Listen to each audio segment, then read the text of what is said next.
Bonjour à tous et bienvenue chez Finance Facile. Dans cet quatrième épisode, nous allons nous intéresser à une autre ressource très importante pour notre étude, surtout pour l'élaboration du tableau emploi-ressources. Elle s'agit de la VRI. Valeur résiduelle des immobilisations. Qu'est-ce qu'une valeur résiduelle? Vous savez qu'un bien peut être amorti comptablement. Il peut même avoir une VNC égale à 0. Mais, il garde toujours sa valeur de cession. Sa valeur de marché. Comme les terrains, les constructions, les équipements, etc. Et cela représente une somme d'argent non négligeable qu'on peut l'encaisser. La valeur résiduelle ou la VRI tout court est un élément essentiel des contrats de crédit-bail, autrement dit le leasing. Cette formule permet à une entreprise de louer du matériel, comme outils de bureau, véhicules de transport, matériel de travaux publics, etc.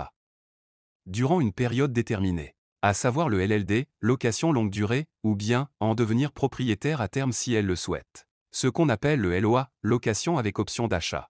La valeur résiduelle, c'est-à-dire la somme à payer dans l'hypothèse où le locataire exerce cette option, est fixée à l'avance par le crédit bailleur.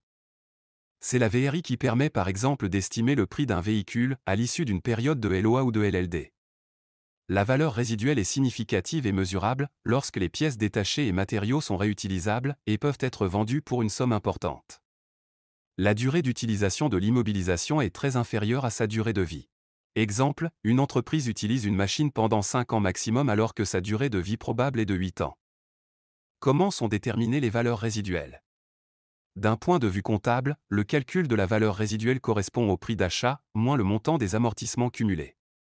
Pour calculer cette valeur, il faut donc disposer des tableaux d'amortissement afin de savoir quel taux de dépréciation s'applique à tel ou tel type de bien.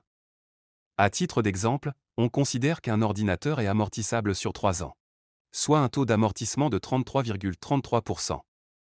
Donc l'ordinateur perd 33,33% de sa valeur après une année d'utilisation.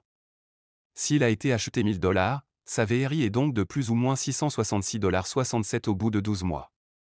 Le niveau de la dépréciation s'obtient par comparaison avec des biens similaires, disponibles sur le marché de l'occasion. La VRI est forte si la période d'utilisation du bien est inférieure à sa durée de vie théorique.